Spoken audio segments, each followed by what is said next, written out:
ಇವತ್ತು ಕೆಲವು ಜನ ಕಾಣ್ತಾ ಇದ್ದಾರೆ ಅಂದ್ರೆ ಅದು ಅವರಿಗೆ ನಮ್ಮನ್ನು ಭೇಟಿ ಮಾಡಬೇಕು, ನಾವು ಇದು ಸೇರ್ಬೇಕು, ನಾವು ಸಂತೋಷಕ್ಕೆ ಸೇರಿರೋ ಗುಂಪು ಅನ್ನೋದು ಗೊತ್ತಾಗತ್ತೆ. ಅದು ಫಸ್ಟ್ ತುಂಬಾ ಮುಖ್ಯ ಆಗೋದು. ಇವ್ರು ಹೇಳಿದ್ರು ಜನಸಂಖ್ಯೆ ನಮ್ಮಿಂದ ಜಾಸ್ತಿ ಆಯ್ತು ಅಂತ, ಅದಕ್ಕೆ ಇರ್ಬೇಕಲ್ಲ ಬೇಕಾಗಿತ್ತು ಕೂಡ, ಇಲ್ಲಾಂದ್ರೆ ಪಾಪ್ಯುಲೇಷನ್ ತುಂಬ್ಕೊಂಡ್ಬಿಟ್ಟಿರೋದೇ. ಜನಸಂಖ್ಯೆ ಜಾಸ್ತಿ ಆಗಿಲ್ಲ, ನಮ್ಮಿಂದ ಪ್ರೀತಿ ಸಂಖ್ಯೆ ಜಾಸ್ತಿ ಆಯ್ತು. ಪ್ರೀತಿಸೋರು ಜಾಸ್ತಿ ಆದ್ರು, ಪ್ರೀತಿ ಇರ್ಲಿಲ್ಲ. ಪ್ರೀತಿ ಚೆನ್ನಾಗ ಹಂಚಿದ್ವಿ, ನಾವೆಲ್ಲ ಕಡೆ ಪ್ರೀತಿ ಹಂಚಿದ್ವಿ. ಬಹುಶಃ ಈ ಜೋಡಿ ಏನಕ್ಕೆ ಈ ಕಾರ್ಯಕ್ರಮ ಬಂದ್ಬಿಟ್ಟು ನಾವು ಮಾಡಿರೋ ಹಾಡುಗಳನ್ನ ಹೇಳ್ಕೊಂಡು ಹೋಗೋದು, ಇಲ್ಲ ಹಾಡುಗಳ ದೃಶ್ಯಗಳು ಎಲ್ಲ ಚಾನೆಲ್ಗಳು ಫಸ್ಟ್ ಬಂದ್ಬಿಟ್ಟು, ಬಟ್ ಇದರಿಂದ ಅಡಗಿರೋ ಅನುಭವನ ಹಂಚ್ಕೋಬೇಕು.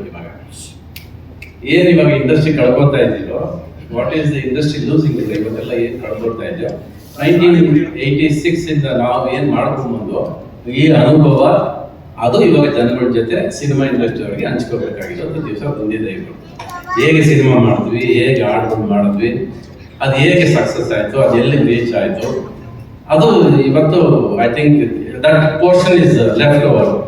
ಈ ಕಾರ್ಯಕ್ರಮದಲ್ಲಿ ಹಾಡಿರುತ್ತೆ, ಹಾಡು 40 ವರ್ಷ ಅಲ್ಲ, ಇನ್ನು 80 ವರ್ಷ ಆದ್ರೂ ಈ ಹಾಡುಗಳು ಹಾಗೆ ಇರುತ್ತೆ.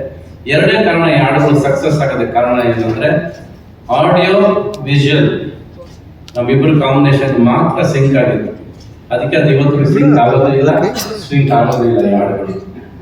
That is why this songs are successful. ಯಾಕಂದ್ರೆ ನಮ್ಮ ಹಾಡುಗಳು ಕೇಳಿದ್ರೆ ಜನ BGM ಸಮೇತ ಹಾಡು ಹೇಳ್ತಾರೆ, ಬರೀ ಲೈನ್ಸ್ ಹೇಳೋದಲ್ಲ, BGM ಸಮೇತ ಹಾಡು ಹೇಳ್ತಾರೆ. That was the combination. ನಾನು ಸಾಕಷ್ಟು ಸಾರಿ ಹೇಳಿದ್ದೀನಿ, this combination is not A friendship combination, it was A challenging competition ಅಷ್ಟೇ. ನಾವಿಬ್ಬರು ಒಬ್ರಿಗೊಬ್ರು ಚಾಲೆಂಜ್ ಮಾಡ್ತಿದ್ವಿ. ನಾವಿಬ್ಬರು ಯಾವತ್ತು ಹೆಗಲ ಮೇಲೆ ಕೈ ಹಾಕೊಂಡು ಬಾರಲ್ಲಿ ಕುತ್ಕೊಂಡು ಇಲ್ಲೆಲ್ಲ ಕುತ್ಕೊಂಡು ಒಂದ್ ದಿವಸ ಮಾಡಿದವಲ್ಲ, ಮನೆಗೆ ಹೋಗ್ತಿದ್ವಿ, ಮನೇಲಿ ಕೂತ್ಕೊಂಡು ಕೆಲಸ ಮಾಡ್ತಿದ್ವಿ. ಕೆಲಸ ಆದ್ಮೇಲೆ ಅವ್ರ ಕೆಲಸ ಮಾಡಿದ್ರು, ನಾನು ನನ್ನ ಕೆಲಸ ಮಾಡ್ತಿದ್ದೆ. ಮತ್ತೆ ಚಾಲೆಂಜ್ ಇದ್ದಿದ್ದು ನಮ್ಗೆ, ಇವ್ರು ಹೆಂಗ್ ಪಿಕ್ಚರೈಸ್ ಮಾಡ್ಕೊಂಡ್ ಬಿಡ್ತಾರೆ ನೋಡೋಣ ಹಾಡು ಅಂತ. ಆಟ that was the challenge. Every time ನೀನ್ ಮಾಡ್ಕೊಡ್ತೀಯ, ನಾನು ಹೆಂಗ್ ಮಾಡ್ಕೊಂಡ್ ಬರ್ತೀನಿ ನೋಡು ಅಂತ. This challenge is what is industry ಬೇಕಾಗಿರೋದು ಇವತ್ತು. ಅದೇ ಒಬ್ರು ಟೆಕ್ನಿಷಿಯನ್, ಒಬ್ಬರಿಗಿಂತ ಒಬ್ಬ, ನಿನಗಿಂತ ನಾನು ಮಾಡ್ತೀನಿ, ನನ್ಗಿಂತ ನೀನ್ ಮಾಡುವಂತ ಯಾವತ್ತು ಚಾಲೆಂಜ್ ಬಿಟ್ಕೊಡೋದು ಪರದೆ ಕಿತ್ತೋಗುತ್ತೆ.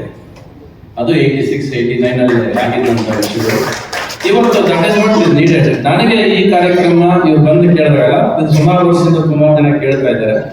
ಯೂಶಲಾಗಿ ನಮ್ಗೆ ಈ ಪ್ರೀತಿ ಹೃದಯ ಬಿರುಕು ಬಿಟ್ಟಾಗ ಸಂಭ್ರಮಿಸೋದೇ ಜಾಸ್ತಿ. ಅಕ್ಕಪಕ್ಕ ಫಸ್ಟ್ ಟೈಮ್ ನಮ್ಮ ಜೋಡಿಗೆ ಬಿರುಕು ಬೇಡ, ಸೇರ್ಕೊಳ್ಳಿ ಅಂತ ಹೇಳಿದ್ರೆ ಜನ ಸೇರಿಸೋದಿದೆ ಫಸ್ಟ್ ಲವ್ ಸ್ಟೋರಿ. ಯಾಕಂದ್ರೆ ಈ ಕೋಪ, ಈಗೋ, ಸಕ್ಸಸ್ ಇವೆಲ್ಲ ಕಾಂಬಿನೇಷನ್ ಬಂದಾಗ ಬಿರುಕು ಬೇಕು, ಅದು ಬರುತ್ತೆ.